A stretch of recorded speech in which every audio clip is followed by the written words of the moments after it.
പ്രാർത്ഥിക്കുന്ന ഒരു ദൈവഭക്തനെയാണ് കാണുന്നത്. പ്രാർത്ഥിച്ചാൽ എപ്പോഴാണ് ദൈവം തൻ്റെ പ്രവൃത്തി വെളിപ്പെടുത്തേണ്ടത്? നമ്മൾ ചില സമയങ്ങൾ കരുതിക്കൂട്ടി നമ്മൾ പ്രാർത്ഥിക്കും.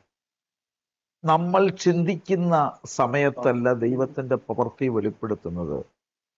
ദൈവം തൻ്റെ പ്രവൃത്തി വെളിപ്പെടുത്തുവാൻ ദൈവം ചില സമയങ്ങൾ കണ്ടിട്ടുണ്ട്. മാത്രമല്ല, നമ്മൾ പ്രാർത്ഥിക്കുന്ന ഇതുപോലെ ദൈവം തൻ്റെ പ്രവൃത്തി വെളിപ്പെടുത്തില്ല.